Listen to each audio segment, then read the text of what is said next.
आज सकाळी सकाळी ना आम्ही आलो तो स्टेशनला. ते का तर ते आता तुम्हाला पुढे कळेल. मग कसं काय मंडळी, सगळं मजेत ना? सगळ्यात इम्पॉर्टंट क्वेश्चन, ओळखता की नाही?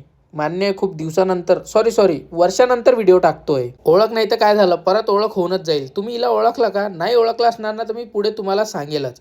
बट यार मी ना 3 महिन्यानंतर पुण्यात आलोय. तो माझ्या घराची अवस्था तुम्ही पाहू शकता, किती घाण झालेली आहे सध्या. तर ही ना आमच्या एक ग्रुप मधली एक पागल पोरगी. आता तुम्हाला आमचा ग्रुप माहीतच असणार, नसणार तर तो पुढे जाऊन मी दाखवूनच देईल. आता आम्ही सध्या चाललोय ना स्टेशनला, कारण माझी गाडी आलेली आहे. अर्ध्या जणांना तर माहित आहे माझी कोणती गाडी पुण्याला येणार आहे, बट ज्यांना नाही माहित ना ते पुढे पाहत राहा, तुम्हाला कळून जाईल. कारण आपण आपली 220 विकून टाकली आहे यार.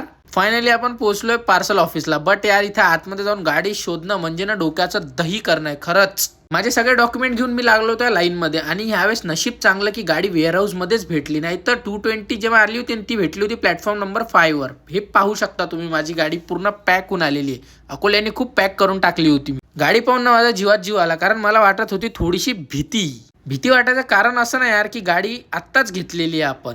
छानपैकी एक एक दोरी खोलत आपण पूर्ण पॅकिंग काढून टाकली गाडीची. आणि ज्यांना माहीत नसणार ना तर ही गाडी मी घेतली आता दिवाळीला. तसं तुम्ही पाहू शकता, आता तुम्हाला समजलंच असणार, ही R15 version M monster edition सोबत. गाडीत थोडासा पेट्रोल टाकला पण तरी यार हिचा काटाना मरायला टेकला. आता पेट्रोल पंप पाहून हिची टाकी करूया फुल. लावली गाडी पेट्रोल पंपाला आणि केली टाकी फुल. बट हिची टाकी ना थोडी छोटी आहे यार. आणि पूर्ण रस्त्याचे मजे घेत घेत मी निघालो घरी जाण्यासाठी. चला भेटूया तुम्हाला नेक्स्ट व्लॉग मध्ये. Bye bye.